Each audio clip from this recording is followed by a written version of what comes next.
চলছে এটাকে উপেক্ষা করে জনজীবনের যে সমস্যাগুলো, মানুষের যে সমস্যাগুলো, এই সমস্যাগুলো নিয়ে একটা বিরাট মিছিল আগরতলা শহরে বিভিন্ন পথ পরিক্রমা করে এখানে আপনারা জেলা শাসকের কাছে এখানকার মানুষের সমস্যাগুলো তুলে ধরার জন্য এসেছেন। আপনাদের পক্ষ থেকে প্রতিনিধি দল তারা গিয়েছেন, তারা বক্তব্য তুলে ধরবে। ইতিমধ্যে কারা কারা প্রতিনিধি দলে যাবেন তাদের নামও ঘোষিত হয়েছে।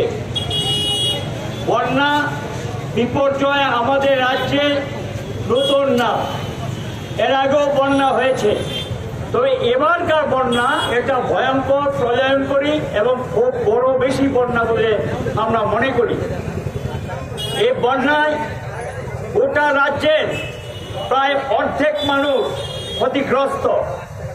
কয়েকটা মহকুমা বাদ দিলে অধিকাংশ মহকুমা জেলাগুলো নানাভাবে সেখানকার মানুষ বন্যায় আক্রান্ত হয়েছেন বা ক্ষতিগ্রস্ত হয়েছেন এবং এই বন্যার্তদের সাহায্যের দাবিকে সামনে রেখে ইতিমধ্যে আমাদের কর্মীরা এগিয়ে এসেছেন, আমাদের সমর্থক দরদিরা এগিয়ে এসেছেন।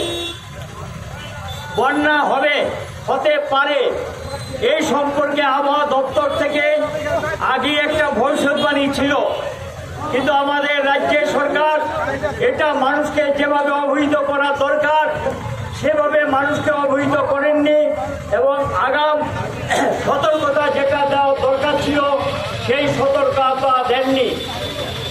1983 সালে একটা বন্যা হয়েছিল, সেই বন্যায়ও মানুষকে আমরা আগাম সতর্ক করেছিলাম, সেটাকে মোকাবিলা করেছি। ইতিমধ্যে 33 জনের মতো মানুষ এই বন্যায় মারা গিয়েছেন।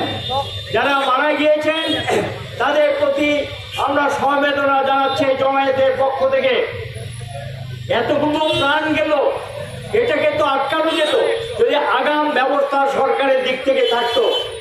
মানুষকে বন্যার সময় কিভাবে উদ্ধার করতে হয়, কিভাবে যেখানে বন্যা থেকে রক্ষা পাওয়া যায় সেখানে নিয়ে যেতে হয়, তার জন্য আগাম ক্যাম্প করতে হয় এবং যে এলাকাগুলো নদীর পার্শ্ববর্তী এলাকা সেখান থেকে মানুষকে বুঝিয়ে সরিয়ে নিতে হয়। এটা সরকারের দায়িত্বের মধ্যে পড়ে। আমরা লক্ষ্য করলাম সরকার সেই দায়িত্ব পালন করলেন না। ব্যাপক বৃষ্টিপাত হলো, সেই বৃষ্টিতে আপনাদের আগরতলা শহর কোমর সবার জলের নিচে ডুবে গেল।